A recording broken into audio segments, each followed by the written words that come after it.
Bagi saya, kualitas Vietnam lebih bagus dibandingkan Irak, dan Indonesia akan lebih kesulitan melawan Vietnam. Apalagi di pertandingan kedua nanti adalah harga mati bagi timnas Indonesia untuk menang. Mari kita bahas dari sudut pandang penikmat sepak bola, bukan pengamat sepak bola. Kita tahu teman-teman, di laga kedua ini timnas Indonesia akan melakukan laga hidup dan mati bersama Vietnam, melawan Vietnam. Walaupun sebenarnya biasanya pertandingan hidup dan mati itu ada di laga terakhir. Tetapi melawan Jepang kita kesampingkan dulu, kita bahas dulu Vietnam.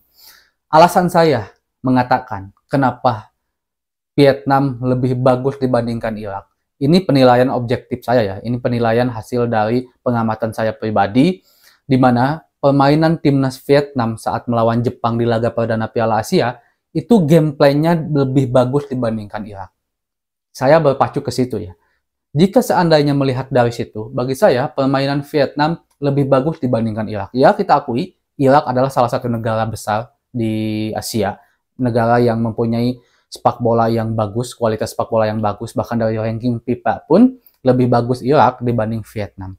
Tetapi jika dilihat dari game plan pertandingannya, maka bagi saya Vietnam lebih bagus.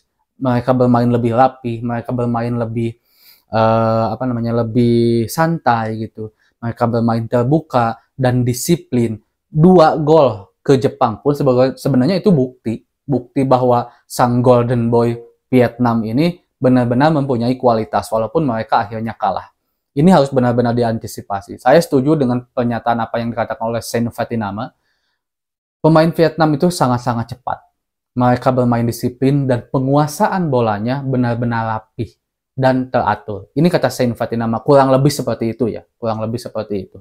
Kita harus akui, walaupun Vietnam berada di benua yang sama dengan kita, Asia dan Asia Tenggara, yang dimana negara-negara Asia Tenggara itu dikenal tidak terlalu mempunyai kualitas sepak bola yang bagus. Tetapi Vietnam beberapa tahun ini, bahkan sampai sekarang, terus benar-benar berkembang dan menanjak. Kita harus akui itu.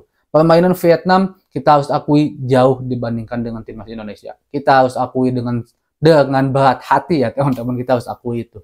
Vietnam sering bermain dari kaki ke kaki. Vietnam udah bagi saya menunjukkan permainannya itu dari segi mindset minimal, dari segi game plan bertanding minimal ya, bagaimana cara mereka bermain bola, udah mendekati negara-negara sekelas Jepang, sekelas Korea, di mana mereka bermain tenang, di mana mereka benar-benar memanfaatkan waktu 40 menit itu nggak cuma asal buang bola, long ball sana, long ball sini, bukan berarti long ball itu nggak benar ya, tetapi terukur. Jika seandainya mereka mengalirkan bola dari kaki ke kaki penuh di lini kiri, mereka pindahkan ke kanan melalui lini tengah, mereka atur ke belakang. Ini kelihatan rapih banget. Dan jika teman-teman mau sedikit berpikir, ini tuh tipe-tipe permainan dari mereka yang mempunyai kualitas sepak bola. Lihatlah negara-negara besar. Jika perbandingannya itu negara, lihatlah klub-klub besar. Mereka kan bermainnya seperti itu. Jika seandainya kita membandingkan nih, bagaimana permainan Liga Eropa dengan Liga Indonesia, itu kan beda. Bagaimana rapi, tapi hasilnya itu sangat-sangat menentukan. Hasilnya itu tahu itu akan menang gitu. Tapi pemainnya rapi, sabar. Kalau di kita kan long ball sana, long ball seperti sangat cepat. Makanya tidak heran kalau banyak pemain-pemain asing yang masuk ke Liga Indonesia, mereka selalu mengeluhkan kalau di Indonesia itu terlalu banyak lari. Kalau kita di luar sana lebih banyak mengandalkan passing dan pembukaan ruang dari masing-masing pemain. Nah, Vietnam itu udah ada pada fase itu menurut saya. Dan hasilnya juga udah kita bisa lihat bagaimana perkembangan sepak bola Vietnam. Tinggal menunggu waktu lah bagi saya, Vietnam menjadi salah satu negara yang diunggulkan di Asia.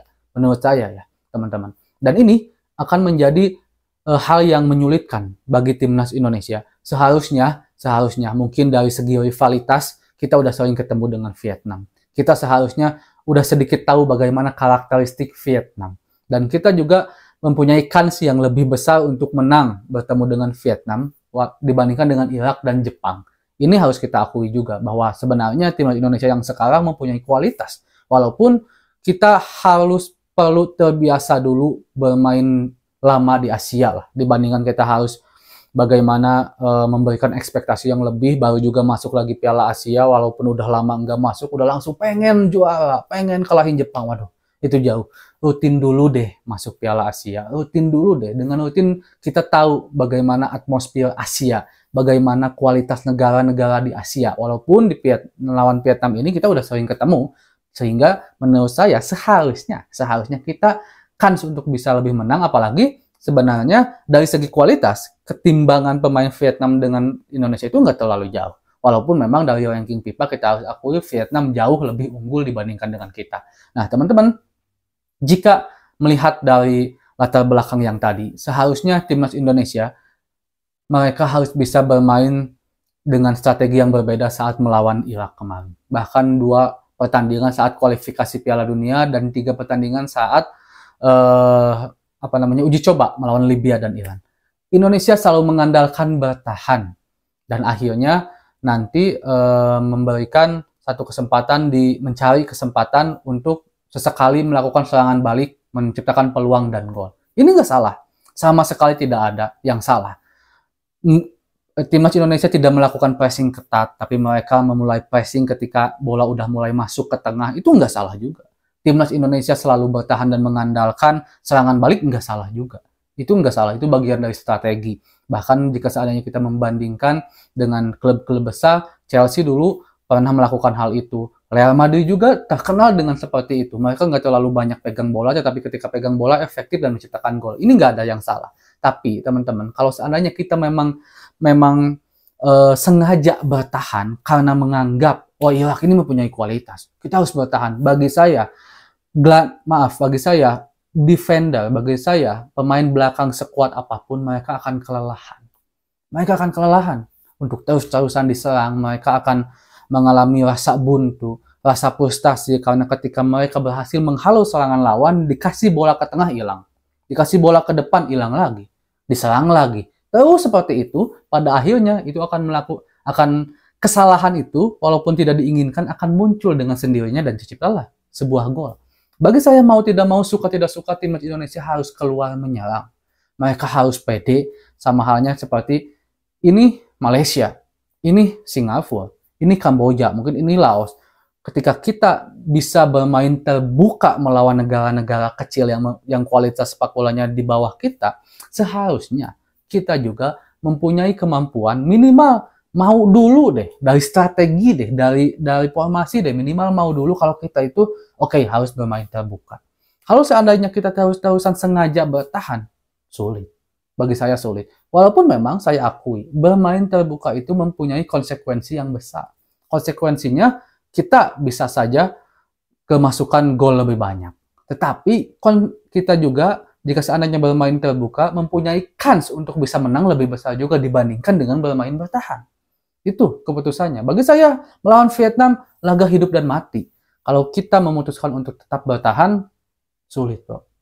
Kita harus berani terbuka, mau tidak mau. Bagi saya ini perjudian aja lah. Ya udahlah, kita bertahan aja, kita bakal kalah. Ya udah mending nyerang aja. Mungkin logika sederhananya ya. Logika sederhananya mungkin seperti itu. Bertahan aja udah kita kalah, ya udah mending terbuka aja lah gitu. Kalau seandainya kita diam-diam baik aja, udah kelihatan bakal kalah, misalkan melawan Irak, Irak, Cina, Vietnam, Jepang, kita bakal kalah nih. Kita udah merasa mau kalah dari awal. Kenapa nggak coba dulu? Ya udahlah, kalau diam aja kita juga bakal kalah. Ya udah kita nyerang aja. Siapa tahu nanti hasilnya bagus. Menurut saya mungkin logika sederhananya dari saya seorang penikmat sepak bola mungkin seperti itu. Mudah-mudahan timnas Indonesia bisa menangani Vietnam, teman-teman, di laga keduanya dan memberikan hasil yang terbaik jika seandainya kita ingin seenggaknya menarik napas harapan bahwa untuk lolos itu ada. Walaupun di akhir nanti melawan Jepang sangat-sangat sulit. Assalamualaikum.